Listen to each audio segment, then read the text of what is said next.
राजस्थान में मतदान की प्रक्रिया संपन्न हो चुकी है। 2 चरणों में राजस्थान में मतदान हुए हैं। प्रदेश की 12 सीटों पर पहले चरण में 19 अप्रैल तो शेष बची 13 लोकसभा सीटों पर शुक्रवार 26 अप्रैल को वोटिंग हुई है।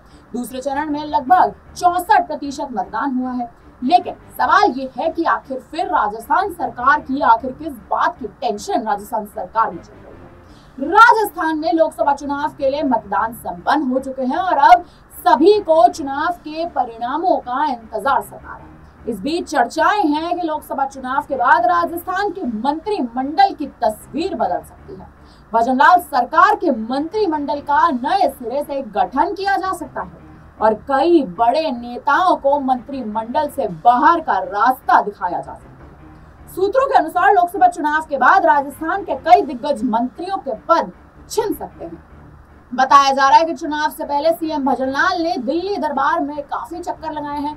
इस दौरान राजस्थान के 2 डिप्टी सीएम और 21 कैबिनेट और राज्य मंत्रियों को साफ तौर पर यह कहा गया था कि उनके विधानसभा क्षेत्र में पार्टी के लोकसभा उम्मीदवारों की जीत बड़े अंतर से होनी चाहिए।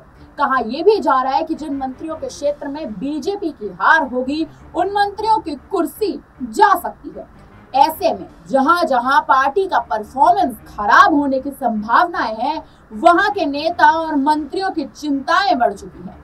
इस बात की जानकारी केवल राजस्थान में हुए मतदान से ही साफ नहीं होती, बल्कि खुद गृह मंत्री अमित शाह ने एक चैनल को दिए इंटरव्यू में इस बात को स्वीकार किया है कि साल 2024 लोकसभा चुनाव में बीजेपी की सीटें राजस्थान में कम होंगी।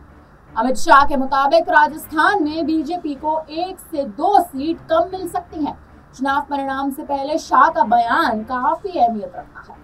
गौरतलब है कि राजस्थान में पहले चरण की सभी 12 सीटों पर महज 57% वोट प्रतिशत आया है, जबकि इन 12 सीटों पर पिछले 3 लोकसभा चुनाव में बीजेपी को यहां बेहतर हुए मतदान का लाभ भी मिला था।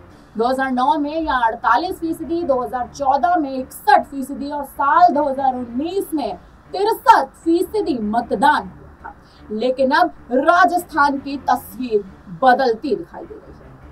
सवाल उठ रहे हैं, क्या राजस्थान में बीजेपी सरकार का बीजेपी का जो मंत्रिमंडल है, क्या उसमें नई मंत्रियों की एंट्री होगी?